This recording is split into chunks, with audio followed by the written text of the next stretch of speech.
Hello, guys. Welcome to another episode of the Touchcraft podcast. And we're here with a special guest, Grant from Blockmates. Welcome, Grant. Yeah, thanks for having me, gents. Thank you.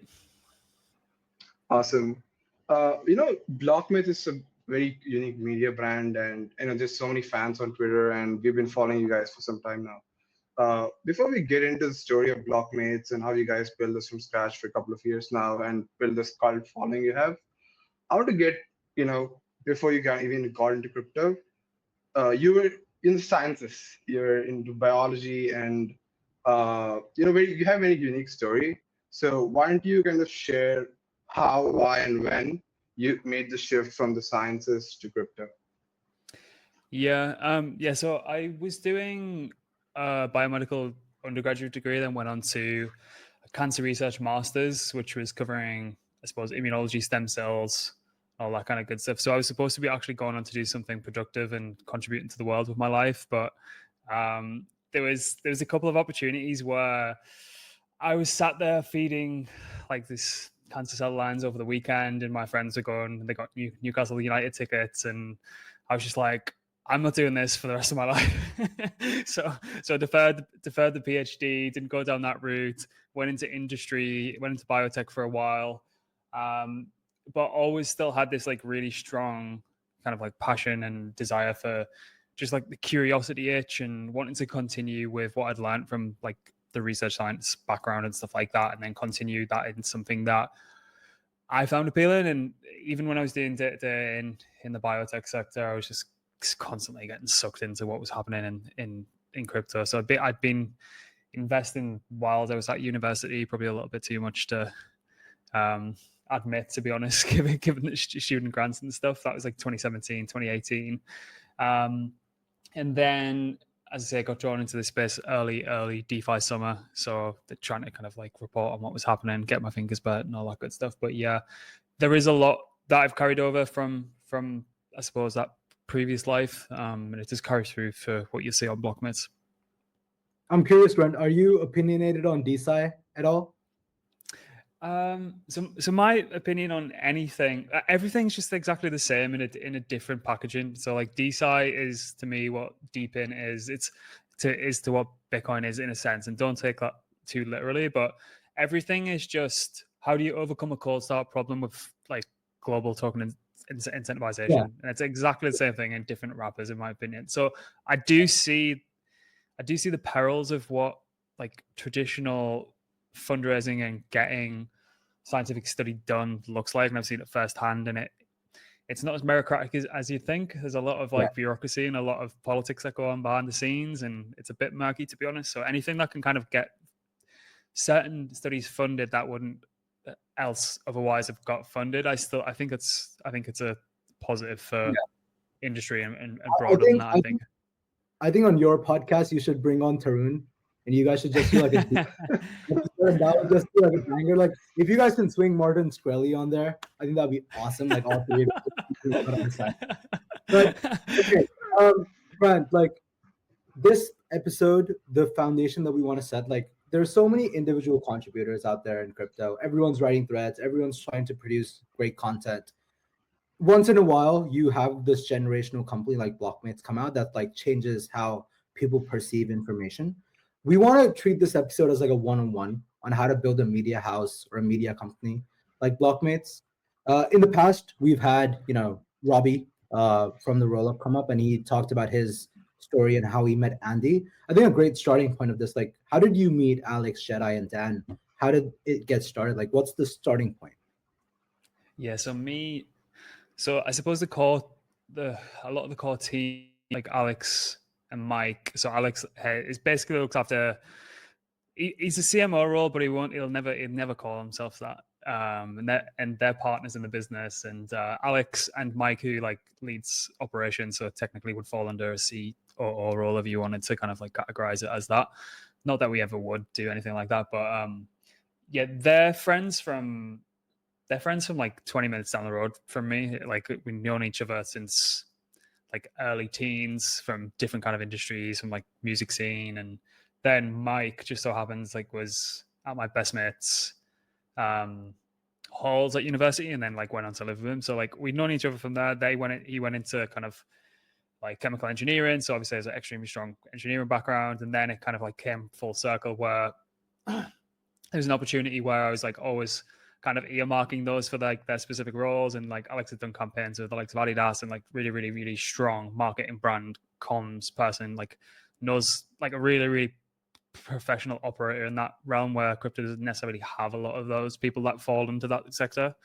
And then Jedi, he kind of like popped up out of nowhere in kind of like back end of 21, I believe. And then we just kind of got chatting, and I was probably like in two minds of where I wanted to kind of like take this thing. I was either going to go and do something else, or didn't really see a clear path to where I wanted to take it. So it probably caught me at a very good time to like double down and like make it actually happen. And then Dan's absolutely hilarious story. So we put out that we wanted a newsletter writer that we wanted to just do like maybe 2 a week and then like try and get some cadence with it.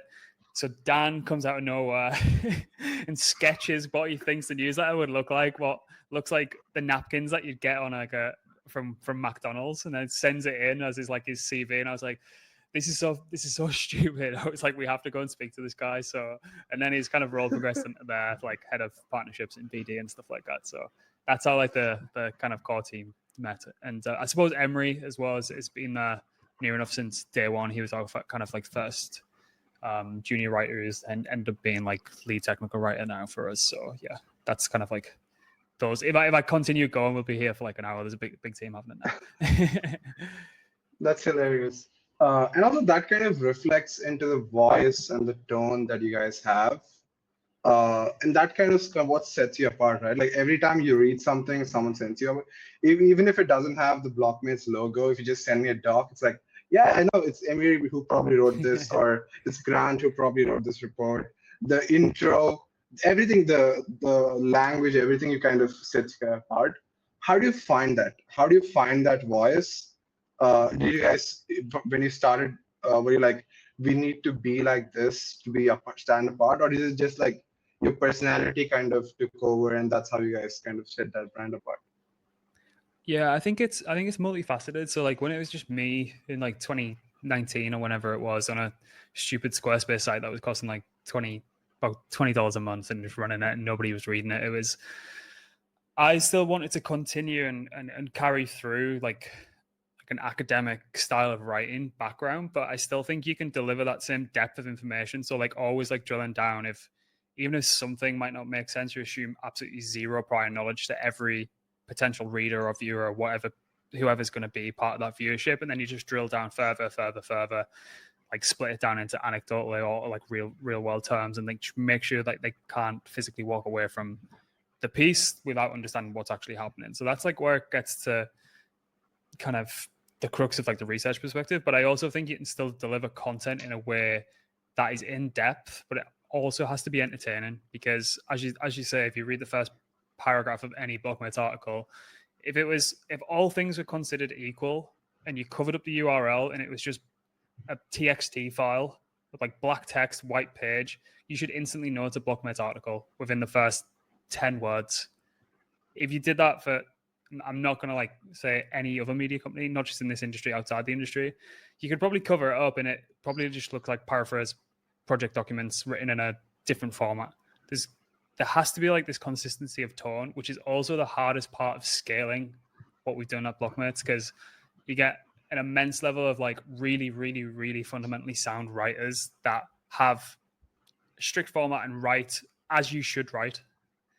But when you try and take like, you understand what we're supposed to be getting at here with the technical understanding of a protocol and trying to get like really into the weeds of something. Now test your own understanding of it by explaining it to someone as if they have zero prior knowledge, but also make it entertaining. And you're trying to take all of the training wheels off and like reverse engineer like how someone should actually write. But at the crux of it, you should be writing as if we're having this conversation now. There's like, I'm not going to say furthermore in a sentence if we're speaking. like that shit just doesn't happen in the real world. So like, why would it happen on the page? They should be able to like writing. They should just get an insight into what the conversation is happening in your head as you're kind of like getting it onto the page, and trying to have that continuity of tone not taking yourself too seriously on the surface, but you really, really are on the delivery underneath. Like that is the USB. And I think with the way everything's going with AI, and I know we'll touch upon this later, it's you see all like the M dash slop, you can immediately tell people have got a sixth sense for that sort of shit that you can instantly tell. And we have to, like, if anything, I think when content gets commoditized and research gets commoditized over time, which is definitely going to happen, the people who have a little bit of, I suppose, taste and personality about what they're doing, I think those ones are the people that are kind of like saved at the end of it. Yeah. And by the way, like I like the M dash a lot, so that kind of fucked me up. I use it a lot, and I sent some caption to Rachit, and he was like, "Bro, is this ChatGPT written?" I was like, "No, bro, that's just me." It's because you can write, that's why. So you know how to actually use it. I seen someone calling it the GPT hyphen the other day, and I was just like, "Oh my god!" It was insane. And okay, you said it's very hard to scale up. I think at some point, I think last week or something, you said Blockmates have done over 1,500 content pieces on the website, the articles and stuff, and you guys have done over 500 YouTube videos across multiple YouTube channels.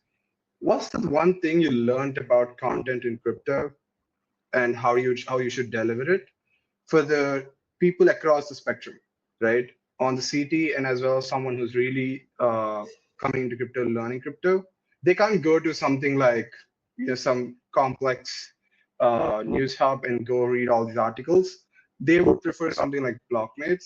So what's the one thing you learned after writing so much and creating so much content about in crypto, or does it change compared to other industries? Yeah, I think there's a lot of lessons. Is one of the main lessons is what you like and what everyone else likes are two completely different things. You always have to look at stuff from what we internally, and this is like not a derogatory term, what you say internally, but the selfish viewer, like, and if you look at it from their perspective, why are they going to waste any time to like read and digest this content? It has to be high value add, particularly in a world of like ultra schizo content blasts every like which way you look. What we have learned is there's a lot of content formats that are like quote unquote legacy formats of content, whether that's written or whether that's a video, that sometimes like do really, really well internally, and what you'd expect to do really, really well. But sometimes, like, particularly in this industry, the audience just isn't there for it yet. So sometimes you can be very, very early on something and it's just like shouting into the abyss. Not everyone's kind of like warmed up to this idea. And even if they have warmed up to this idea, they don't understand how they're going to make money from it. So there is always that kind of lens of, right, who is what is the total addressable audience of this piece of content? What are they going to get out of it? And what is going to make them come back for like the additional pieces? Always have the audience in mind. Always assume no prior knowledge. And yeah, other than that, you kind of have to come from a stance of you never want to get it, particularly if you're like pushing towards beyond. If you're just going to be a solo creator or a small team, or like start pushing into like media company territory, you don't want your feed and your content and like all the media that you could produce just to turn into this soulless void of post and ghost, like has no personality. Like it could, again, covering up the URL, it could be from absolutely anywhere. So it has to have like personality, its tone. It has to have, people have to come back in the end. Like the end goal is people want to read the content because like the underlying person's written it. That's like S-tier shit. That is like, that's where you want to get to. And I think if you continually add value, people pick up on your own delivery, tone, cadence, like everything that comes with it. Then you start to get into those upper echelons and people just want to read it. Doesn't matter what the topic is. They just want to read it because you've written it. Yeah. I think this happens a lot in like the podcast side of our industry where, you know, it becomes very obvious that this is a conversation that the host probably does not want to have. And you'll instantly like sometimes see them clock out mid conversation and they use the viewer can kind of tell like, hey, this wasn't like intentional content. I think in the early days though, like when you don't have a lot of noise or like a lot of inbound requests of like, you know, hey, can we use your platform to promote us?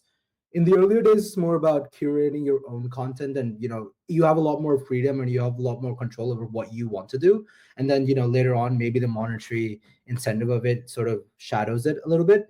Can you talk to me a little bit about Blockmate's early days, and like what was your first inflection point? Like you told me that Dan came on, used to do 2 newsletters a week. Like what was the point where you're like, okay, shit, this actually works, and this is how we're going to scale this? Yeah, I mean, there's two kind of like major inflection points, for better or for worse, in the early days, and then there's been more since, like, I suppose more recent times. So like the early days articles that really took off were, there was one final article that I was going to write because I was kind of sick of just writing to nobody. It was on Trader Joe, early days of Avalanche, and that, for whatever reason, just hit that perfect like triangle of it was engaging. It was a new, I suppose it was just a sushi fork at the time, but it was like on this new chain and nobody knew what it was, and like the UX was completely different.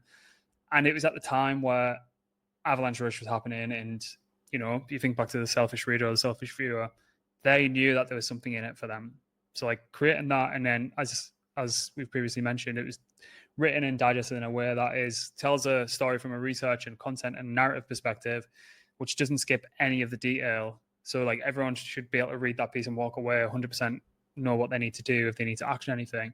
But they want to read, like at the end of the paragraph, they want to read the next paragraph as well. So like that happened, that hit like, I want to say like 50, 60, 70,000 uniques on the site. And then the article after that was, for better or for worse, is Wonderland Time, which I think there's like 350,000 people who read that, like, which makes me feel a bit guilty looking back at it now.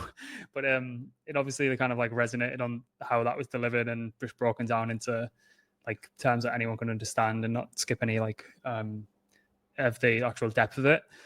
And then I suppose it's kind of like more modern times with us. It's when you kind of like take a step back and go, oh, fuck, there's like 20 people contributing to this now. You've got like a nice wage, but like you have to make sure people's like livelihoods are covered at the end of every month, and then you're kind of working with some of the best and brightest teams in the space, and you're working with teams that you want to put your brand equity to as well. I think it's very, very important to, again, it's just like continues with everything we've done since day one, whether we were like really small and it was only me or like the current team that we've got now. It's, you want to be in a position where you kind of like pick and choose who you are continuing to work with. You don't want to just be like this pen for hire that everyone comes around because they think you're going to be a silver bullet for stuff. Doesn't work. Really doesn't work. And you can kind of see a lot of teams that take the bait and go down that route, and then they're just being, no one likes to be sold to. So there has been like a couple of inflection points that happened where you think back to the early days and think, fuck, I'd like to work with them. And then you find yourself now in these positions where you are, and you've got a really great working relationship with them and stuff like that. So yeah, from the early days, like those early articles like really pushed me on, because I was being completely honest and completely candid, I'd have probably just wrapped it in if there wasn't that initial response and reaction from them. So, and then like the more recent times, the past 12-18 months have been pretty good. Yeah, I think what you said is super important for creators and as well as even companies, where if you keep shooting into the void and you don't see anything, the energy you get from that can kind of slowly get depressing, and it reflects in the content you put. Yeah. or you get drift, or you get, sorry to put in, but or you get drift, and then you just try and replicate what everyone else is doing. Yeah, 100%, right? Like I read this from Sean, where he said, and I wrote this the other day, where whatever content you put is from base of your energy, and it's just a translation of your energy. And if you're not kind of receiving that validation of whatever you're putting out, the next thing you put out is going to be even worse. But if you get something really good and people really like it, the next thing is going to be even better, because you want to put in so much more effort to see a similar thing kind of happen. So 100% agree there. And you mentioned working with teams, choosing the right partners.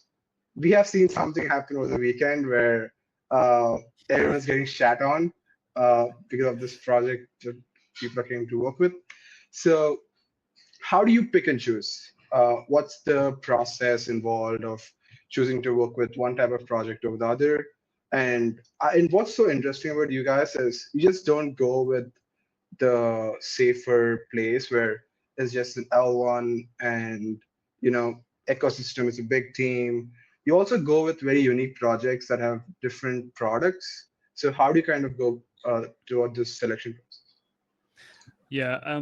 So I have this thing internally, like this like decision triangle that it looks like really, really corny, but it kind of like covers these key points of if I'm not there and you need to make a decision, this is like the criteria that it should be fulfilling on like each point of this triangle. So like topical, is it going to benefit both of us? Is it going to be a mutually beneficial from like a reach, engagement, content perspective? And is it going to cover at least the bottom line? Because I'm not just going to do absolutely everything for free, or I've got a baby on the way.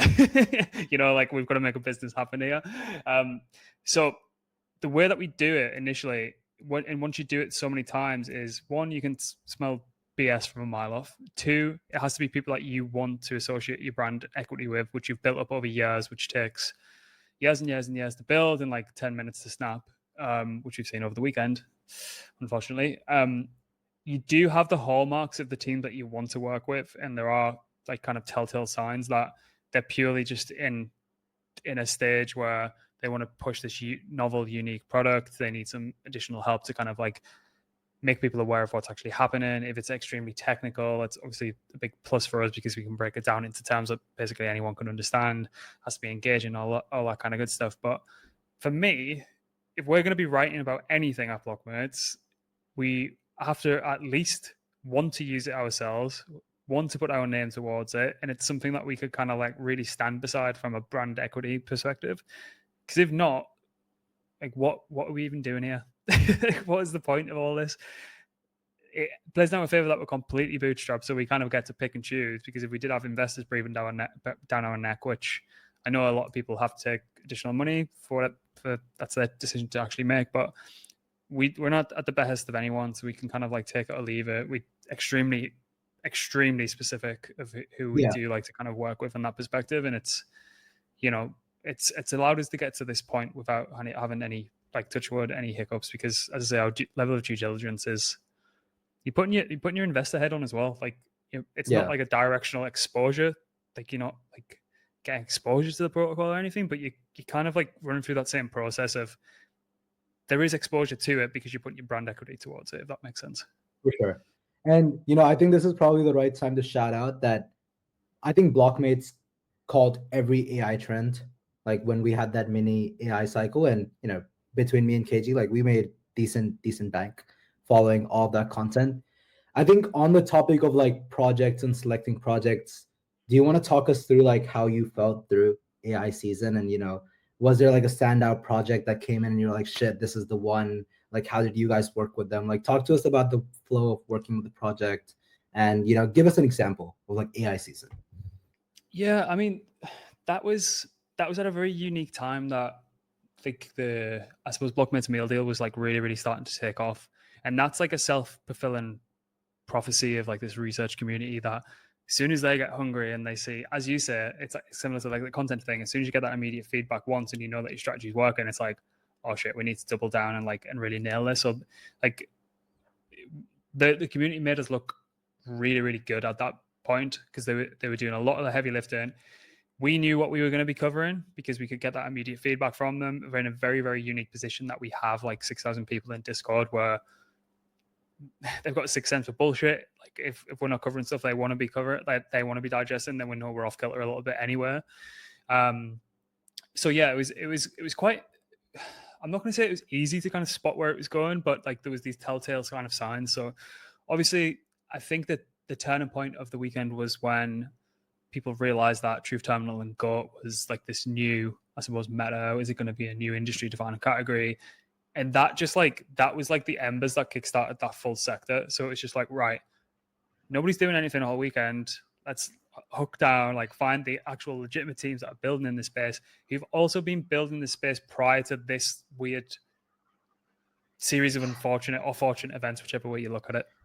So when you can kind of throw the whole research team at it and then throw a very financially incentivized community at it as well, and you're getting that constant feedback, the angles and the content and the narrative and the media just kind of writes itself. So then it's like, right, let's take a step back. Where are we best placed? Are we best placed on serving kind of high level content for people to kind of like grow our network? I think at that point you are, because everyone's searching, there's not enough information. So you hit it from written, you hit it from the newsletter, you hit it from podcasts, you hit it from like explainer videos, and then you just go as broad as physically possible. When we think about selfish viewer, if you look at like, I think our best performing video on YouTube was like virtuals. I think the title was Shopify AI agents, and it just flew off the shelves. That is because it comes down to fulfilling this kind of like triangle. It's like, it's very, very topical. People know they're going to get something off the back of it.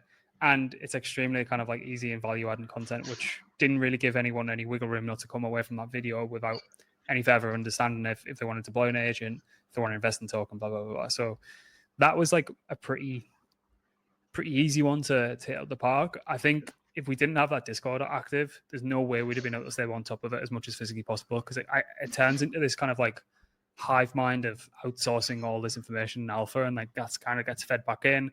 And even if you're consciously or subconsciously digesting it, like your brain's just like ticking of like where you should be taking like the next piece of content and the next pieces of media and the next pieces of like research. So that's kind of like how that's kind of played out. And a lot of these like cycles are that they don't repeat, but they rhyme, you know, like this the same thing in DeFi. You kind of seen it like play out. Like you get your front runners, you get the leaders, you get all the stuff that comes off the back of it, and then ideally you're picking up the front runner as early as physically possible. If people can go spread a bit too far and wide with that sort of stuff, and then get burnt, particularly if there's any like major pullback. But there's also a lot of luck in there as well. I'm not gonna pretend that like it was 100% skill, which a lot of people like to do.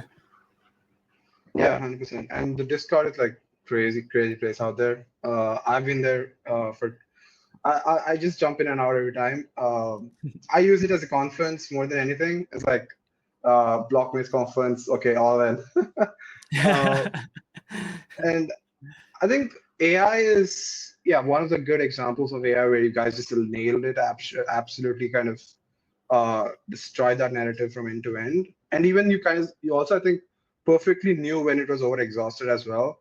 But it's always fascinating that you guys are front and center of every new narrative that's popping off, and in most cases you are either too early to it sometimes. So that's really interesting. And also you also have separate distribution channels to cover these new narratives. Like you have a podcast to cover everything about Bitcoin. You have now something, we'll talk about it, about the AI new you guys are doing. So how do you think about creating these new verticals within Blockmates that's covering each narrative in a very unique way? And maybe Yes. Grant, the way to sort of structure this is tell us about like the newsletter was first. How did the service offspring grow? Like maybe that's like give us the chronological order of how someone should probably think about it. Yeah, so initially when it was just me writing it was the website, so like a really cheap, dirty Squarespace site that anyone can spin up over probably an hour or two now. Even Beehive have websites now.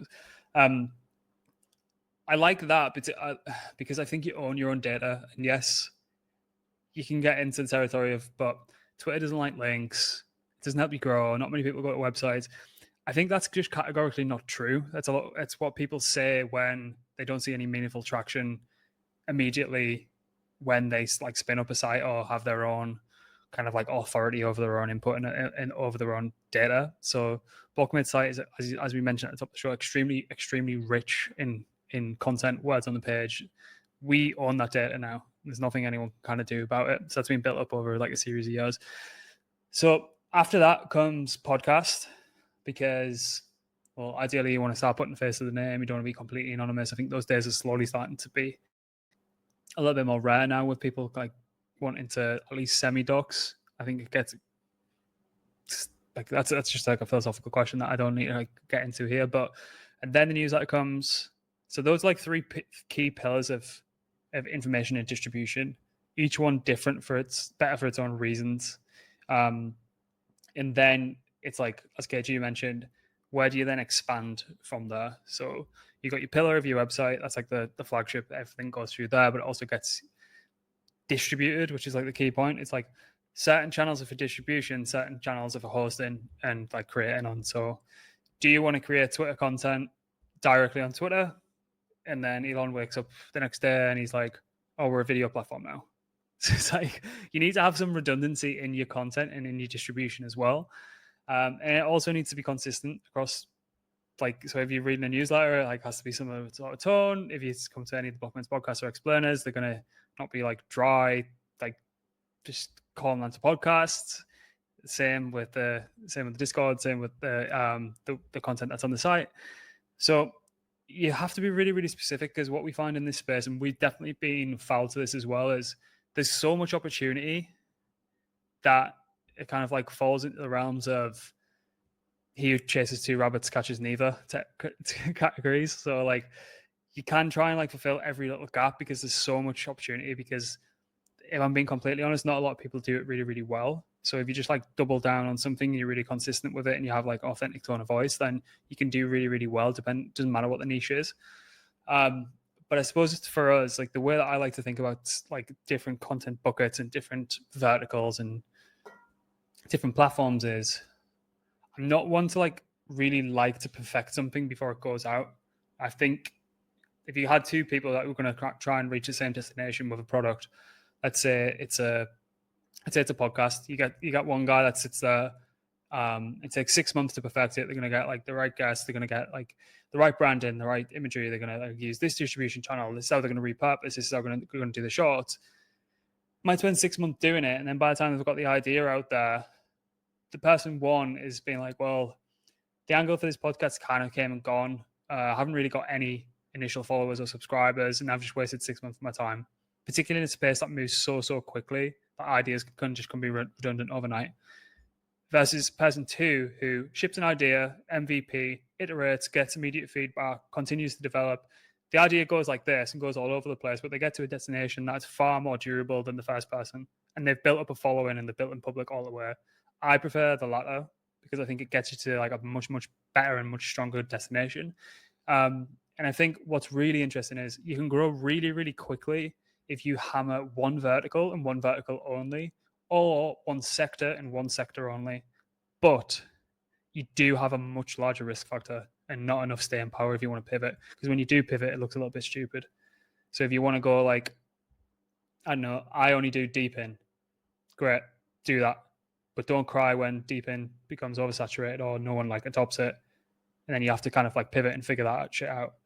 What we do, which I prefer, is despite being generalist, we will cover what's happening in the industry, which allows us to be quick and nimble.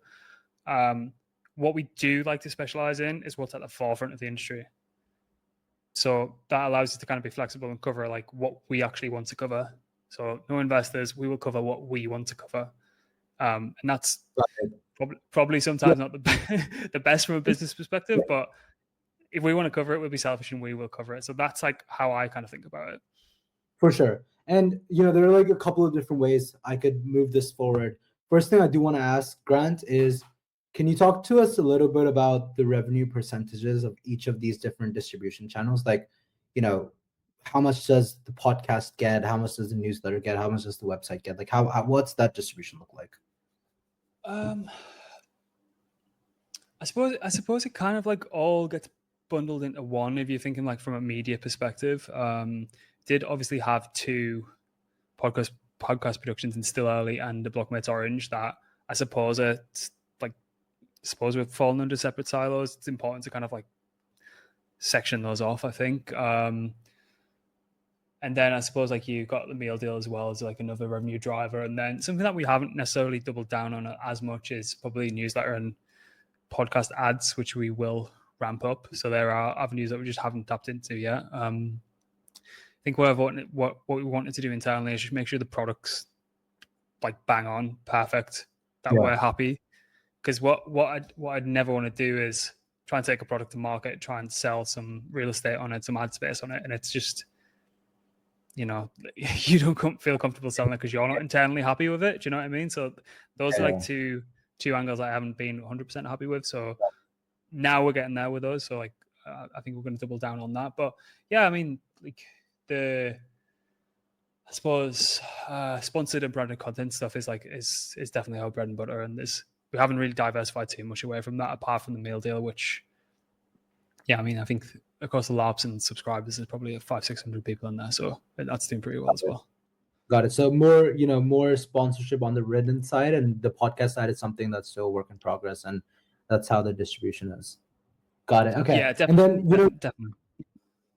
And then, you talked about doubling down on verticals and sectors, and obviously you guys now have like a Bitcoin podcast, and you guys have an AI newsletter now as well. Like, is Blockmates sort of thought process that, hey, if we find a vertical that works and we see viewership, we want to build like a house of brands rather than associate everything to the main brand, like Blockmates Orange, for instance? Like, is that the thesis of like, hey, let's spin it out as its own thing, but it's all like Blockmates?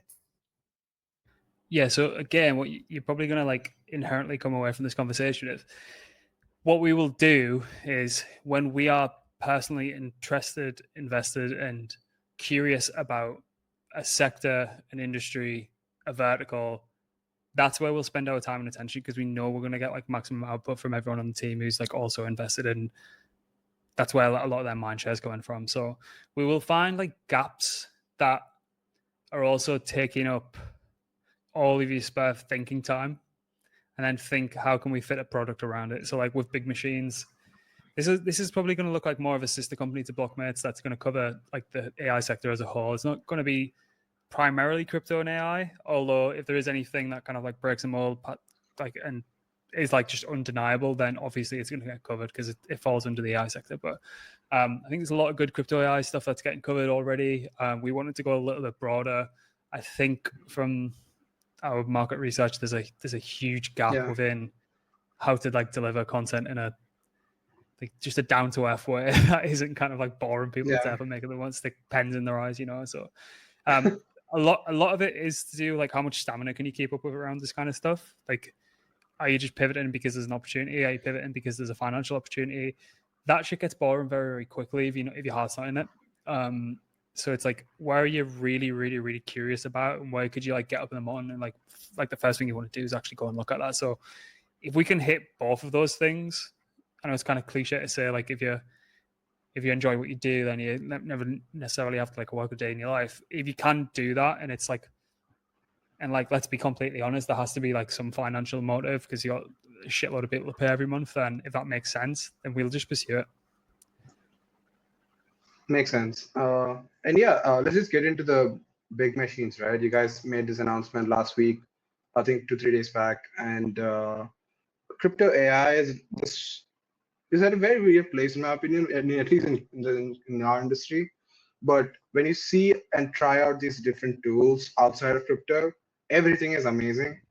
And as you said, like, there's this huge gap where people don't know how to use these tools properly. Like, I've been trying out 6 different tools, and and it's like I'm paying for a new subscription every week, and I'm getting hit with these notifications that X deducted every month. Like, I don't even know what I'm subscribing to. Do you think that's something you guys are going to plan, where there's these tools that can really help you, but you don't even know how to use this, like crash courses around these things? And is that like how? Just tell us about your vision for Big Machines and what you guys think about it. Yeah, I mean, like content media, like video, like that's kind of like our bread and butter. So what we want to do, like, initially start with the newsletter. That's obviously going to be I suppose, news aggregation. We probably will ramp it up past once a week. It's just like, as I say, iterate, get out the gate, see what works, see what doesn't, and then scale it from there.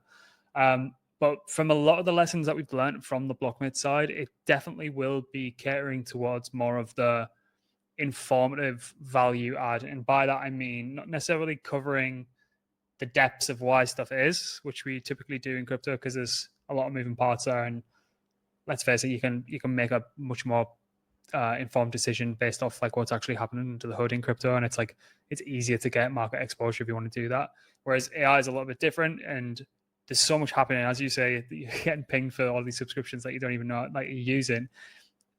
The gap that I see there is like, let's walk people through product, like spin them up let's teach them how to use an MCP server. Let's show them how to use the latest video gen. Let's show them how to like replicate the voice to be able to call restaurant reservations and stuff like that. So that's like, it's not going to be like carbon copy. I think there's pros and cons of which different ways you can kind of like take the production of it, but it's definitely going to be hand holding. This is what we found. This is how you can use it too style. And then we'll see where it goes from there. They'll probably end up looking exactly the same across the board, but it'll take some time to get there.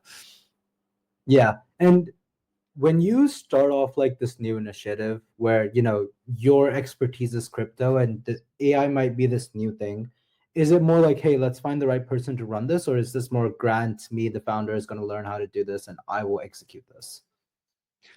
Yeah, it has to initially come from where I think, I suppose, the tech sector is heading as a whole. But then what I'm a really, really strong proponent of is hire good people and get out their way quick. So we'll initially get it off the ground to make whoever's coming in know what they're looking at and know what they're working with. And then from a scalability perspective, it's just like you have to physically just get out the way. You can't do everything yourself. You think there's going to be this big scary phase of where you hand a lot of stuff over and it never gets done. It's the more you kind of like handhold and manage people through stuff, the worse it is for you, the worse it is for them. They don't want to be there. You have to kind of like give them the autonomy to make mistakes, and then they have to learn how to fix it. Unless you're just dead in the water and you can't scale. But like for this, let's get it on it standing on its own 2 feet. Probably like a little baby deer stuck in the headlights at the minute, just because it's kind of getting spun up. But then what we've learned is hire the best people you physically can that are aligned and have like a decent incentive behind it as well, and just let them kind of like run with it, because like you have to be kind of nudging them in the right direction, but if you don't, you're just going in circles. No, that makes sense. And you know, I think there's another shout out in here somewhere. Personally, Grant, I have about 10 friends who've contributed to Blockmates over the years. I think KG's also written a couple of articles, and I feel like your contributor set is very decentralized, where, you know, it feels like a family to a point. Like, hey, if you want to write for Blockmates, you could just message Jedi and he will respond. Like Left Side Amiri will respond if you want to contribute. It's just more about figuring out how to contribute. What's sort of the secret there? Like, how did this culture come about?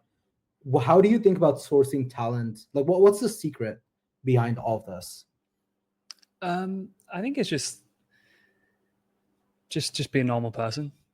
Like if someone messages, you reply, and if they want to contribute, I think it's a little bit different now. We're in a position where there are so many moving parts that there has to be like structure and routine to everything, because when you've got so many pieces of different media coming out from so many different angles and it's touched so many people's hands before it hits the timeline, people might think, oh, you got like maybe a core team of 20 and upwards of 22, maybe even 25 at times. Like, what are they even doing all day? Like, being consistent with high quality content is probably one of the hardest businesses you can physically do, and I'd never ever ever do it again if I was to leave this all behind.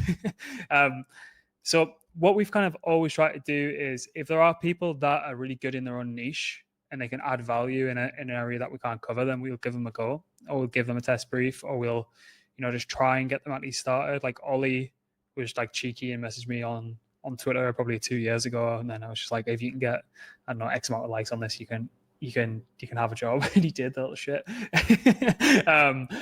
But yeah, it's just been normal to be down to earth. You're not like above anyone. Just if people want to speak to you, like hear them out. Like sometimes, and like it's okay to say no to people as well, as long as they know where they stand at the end of it. Like none of this like, well, you might be able to do it, you might not be able to do it. Just like be firm but fair with people. And as I say, there's talent absolutely everywhere. It's like it doesn't matter like where on the globe you are. Obviously, you have to be able to write in our tone, which is probably the hardest thing to grasp. Like even like strong technical writers sometimes are a little bit dry, and it doesn't really feel right. So that's that's the main aspect of getting it right with us. But yeah, man, there's been so many people that come and go, and it's just happy to see them go and do like a lot of good stuff. And what's really refreshing as well is I don't think we've had anyone leave, like might have went on to, I don't know, something else that they wanted to actually go and do that made a lot more financial sense for them. But there's never been like any bad blood between anyone who's ever worked for us, and people want to stay around, and it's,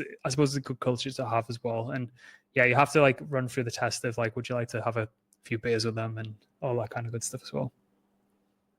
Yeah, and I would assume the Discord is like a central piece of that.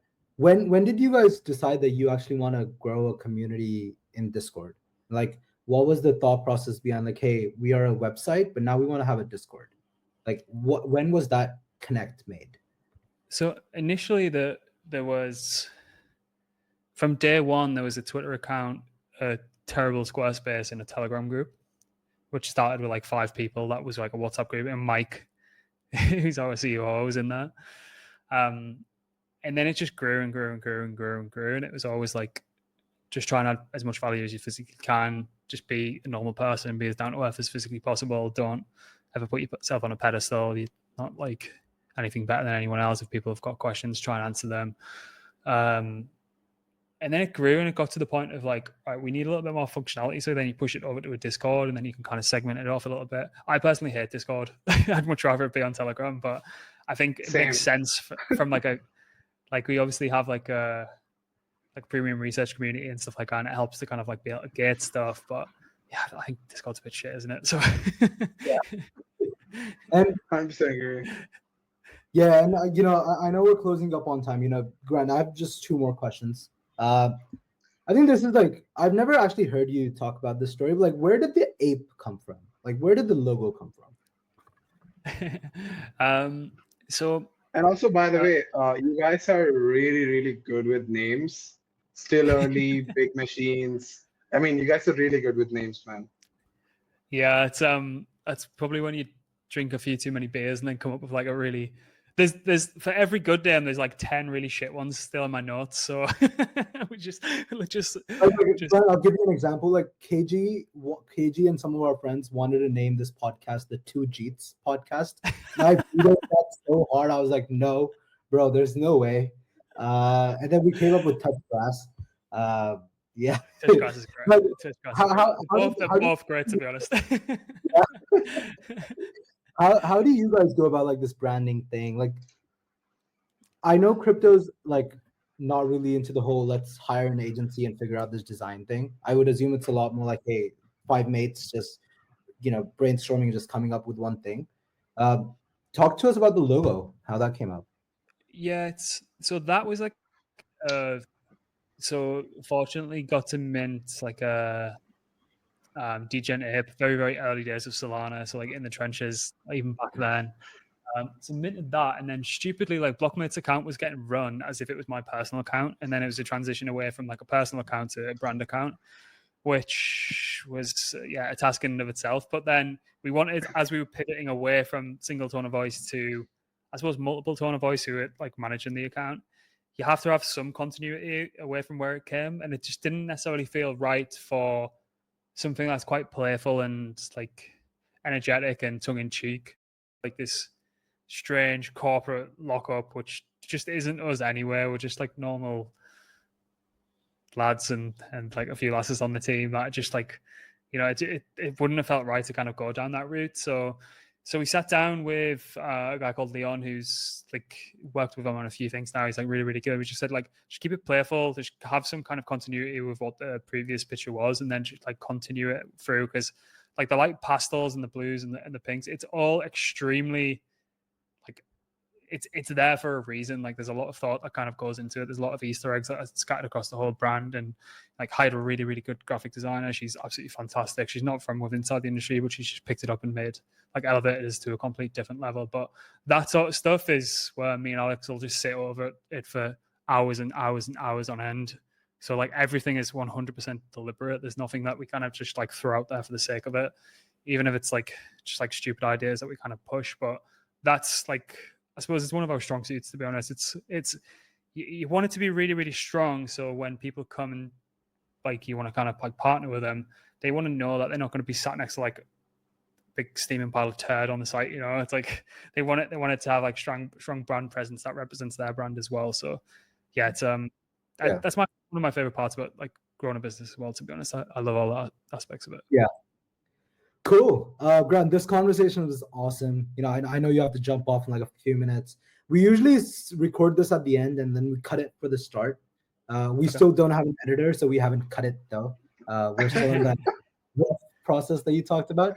But like, what's your number one advice to anyone thinking of starting like a media company like Blocmates? Like, what's the number one advice that you'd give them right now? Don't do it. No, I've always been if I was to give advice to myself from like starting again, it would be just continue to do the stuff that interests you. And as I was saying, like if you're consistent enough, which is like the real hard part when you're just getting knockback after knockback after knockback, you have to carve out your own niche. So it's just like, do not be like the first person I mentioned, like always be the second person. Just start and figure it out. You're never, ever going to have a master plan from like T=0. You're always going to have to like figure it out along the way. You will find stuff that interests you. You will find niche. You can niche down, but don't niche down so much that you kind of like your back gets snapped when the market's down. Consistency above all else, and be like, just be honest as well. Like if you're doing sponsored stuff or if you like, no one gives a shit. Just be honest. Like just be as honest as physically possible. Be true to yourself in the content. Don't like act one way in your real life and then not continue that throughout in this like persona, because you're just going to trip yourself up and you're going to hate like what you're doing. Make sure what you're doing is scalable. Make sure what you're doing pays well. And just like speak to people as well. Speak to a lot of people. Don't like just network for network's sake, but just speak to as many people as you physically can. And you want to have people around you that will tell you like the good and the bad as well. Don't just like sit next to a load of yes men. That's such great advice. And I think one more I would add from our conversation is just be a normal person in crypto. Yeah, just be a normal person. It's really hard to do apparently in this industry. Thank you so much, Fran. This was amazing. Would love to have you on again. Thank you so much. Thanks, yeah, Fran. Thanks, gents. Anytime, just let me know. Happy to jump on. Thanks very much for having us. All right.